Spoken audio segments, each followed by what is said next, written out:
বৈষম্য বিরোধী ছাত্র আন্দোলন ১৫৮ সদস্য বিশিষ্ট নতুন সমন্বয়ক কমিটি ঘোষণা করেছে। শনিবার সমন্বয়ক রিফাত রশিদ এক ফেসবুক বার্তায় এ কমিটি ঘোষণা করেন।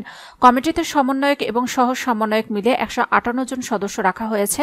এছাড়াও সমন্বয়ক কমিটি বর্ধিত করা হবে বলে উল্লেখ করা হয়েছে। রিফাত রশিদ তার ফেসবুক পোস্টে লেখেন, বৈষম্য বিরোধী ছাত্র আন্দোলনে নির্মমভাবে চালানো গণহত্যার বিচার, দায়ীদের পদত্যাগ এবং গ্রেফতারকারীদের মুক্তির দাবিতে সারা দেশে আন্দোলনরত শিক্ষার্থী প্রতিনিধিদের নিয়ে ১৫৮ সদস্য বিশিষ্ট সমন্বয়ক টিম গঠন করা হলো। বৈষম্য বিরোধী ছাত্র আন্দোলনে প্রকাশিত কমিটিতে সমন্বয়ক রয়েছেন ৪৯ জন আর সহ সমন্বয়ক রয়েছেন ১০৯ জন। সমন্বয়ক কমিটিতে যাদের নাম রয়েছে তারা সবাই ঢাকা সহ দেশের প্রথম সারির সব বিশ্ববিদ্যালয়ের শিক্ষার্থী। নতুন এ কমিটিতে ১ নং সমন্বয়ক হিসেবে রয়েছেন নাহিদ ইসলাম। এরপর রয়েছেন সার্জিস আলম, হাসনাত আবদুল্লাহ, আসিফ মাহমুদ, মোহাম্মদ মাহিন সরকার ও আব্দুল কাদেরের নাম।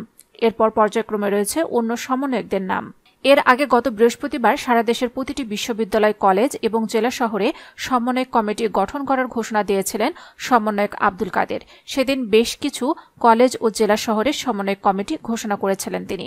ফেসবুক পোস্টে তিনি লিখেছেন, সাংগঠনিক শক্তি বৃদ্ধির লক্ষ্যে সারা দেশের প্রতিটি বিশ্ববিদ্যালয়, কলেজ এবং জেলা শহরে সমন্বয়ক টিম গঠন করার লক্ষ্যে আমরা কাজ করে যাচ্ছি।